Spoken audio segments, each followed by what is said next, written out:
Olá, a paz do Senhor esteja com todos.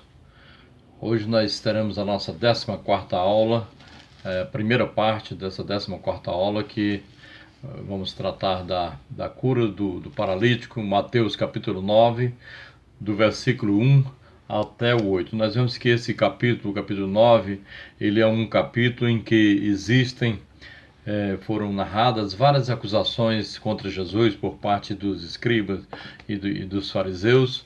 E hoje nós vamos falar então da primeira dessas acusações, que é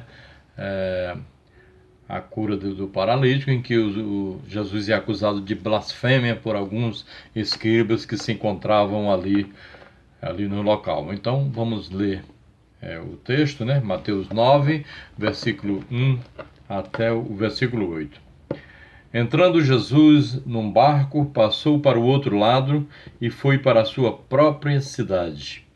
E eis que lhe trouxeram um paralítico deitado no leito. Vendo-lhes a fé, Jesus disse ao paralítico: Tem bom ânimo, filho, estão perdoados os teus pecados.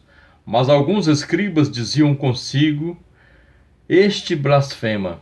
Jesus, porém, conhecendo-lhes os pensamentos, disse: Por que cogitais o mal no vosso coração? Pois qual é mais fácil dizer: Estão perdoados os teus pecados, ou dizer: Levanta-te e anda? Ora, para que saibais que o Filho do Homem tem sobre a terra autoridade para perdoar pecados, disse então ao paralítico: Levanta-te, toma o teu leito e vai para a tua casa. E levantando-se, partiu para sua casa. Vendo isto, as multidões, possuídas de temor, glorificaram a Deus, que dera a tal autoridade aos homens. Então, esse é o episódio em que houve a cura do paralítico. Então, começa aqui no versículo 1, dizendo que Jesus, então, ele entra num barco e passa para o outro lado do mar da Galileia, voltando então para a sua própria cidade. Nós sabemos que essa cidade é Cafarnaum, né? Por que nós sabemos disso? Por causa do texto de Marcos capítulo 12, logo no versículo 1, né? Em que ele narra também esse milagre, né?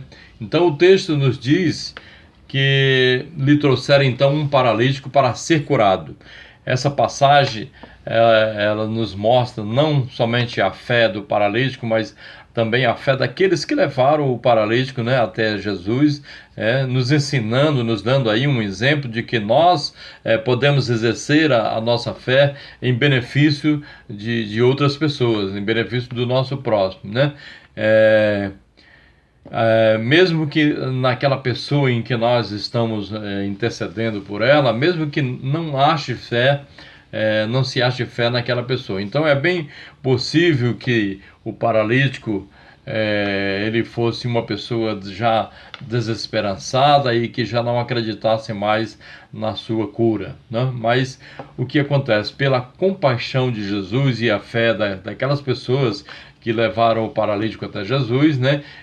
Aquele homem teve então perdoado todos os seus pecados e a cura dele, e ele foi curado então daquela paralisia e daquela enfermidade pela qual ele era vítima, pela qual ele passava. Então, ao invés de Jesus, ao invés de falar sobre enfermidade física daquele homem, Jesus disse: então estão perdoados os teus pecados. Ora, os judeus eles acreditavam naquela época que toda enfermidade ela era consequência de pecados e ela não poderia ser curada até que aquele pecado que ocasionou aquela enfermidade, aquele pecado fosse perdoado por Deus. Então, sendo assim, Jesus sabia que aquele homem ele jamais iria se sentir curado sem o perdão dos seus pecados. Então, por isso, então, ao invés de falar sobre a enfermidade do homem, Jesus, então, primeiro lhe perdoou todos os pecados para que ele sentisse ali a quebra do castigo que ele considerava que fosse um castigo imposto por Deus em razão de seus pecados e se sentisse, então, abençoado pelo restabelecimento da sua relação com Deus através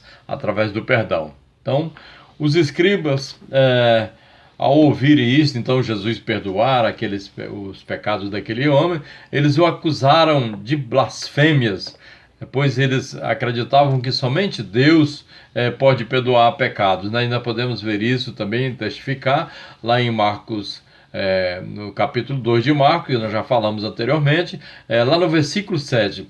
E segundo eles, Jesus então tinha ofendido a Deus por usar um atributo que somente a Deus cabia perdoar pecados. Então, na sua discussão com os escribas, Jesus ele não negou a sua divindade, né? Ele deixou bem claro que ele tem o poder para perdoar pecados, e respondendo lá no verso 5, eles responderam aos escribas, disse: pois qual é mais fácil, dizer estão perdoados os teus pecados, ou dizer levanta-te e anda?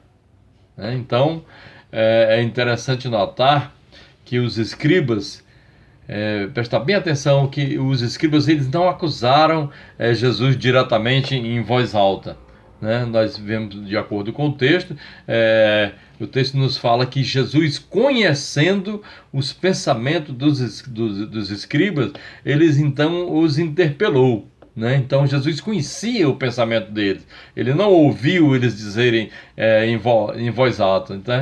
Então a eles, aqueles escribas, então não sobrou nem o discernimento de saber que se alguém lhes conhecia o pensamento, esse alguém ele não seria qualquer pessoa, um simples mortal, e teria que facilmente ser conhecido, então, aí, só nessa passagem, né, como um enviado de Deus, por conhecer os pensamentos deles. Então, a cura física aqui, ela serviu para demonstrar o poder de Jesus para curar doenças espirituais. Jesus ele é capaz também de perdoar pecados.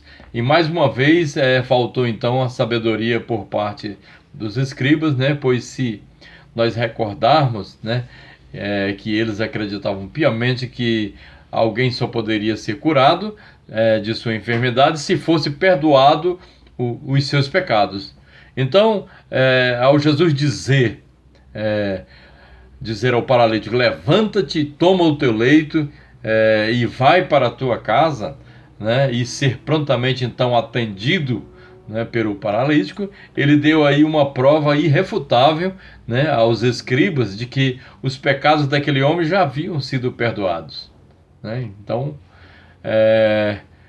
portanto, Jesus era capaz de perdoar pecados.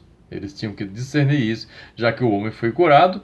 Eles tinham que discernir que Jesus realmente era capaz de perdoar os pecados. Então, por isso devemos ter sempre em nossa mente, né, que para alcançarmos a cura física de nossos males, nós devemos primeiramente estarmos em paz com a nossa consciência e com Deus, através do arrependimento e pela graça do perdão que nos foi dada por Deus, uma graça que nos foi dada imerecidamente, não por obras, como disse o apóstolo Paulo, mas que a graça ela é imerecida e nos foi dada totalmente de graça por Deus. Então, Jesus, ao perdoar os nossos pecados, né, na cruz do Calvário, ele quer somente que nós tenhamos a fé e que nós possamos nos arrepender dos nossos pecados.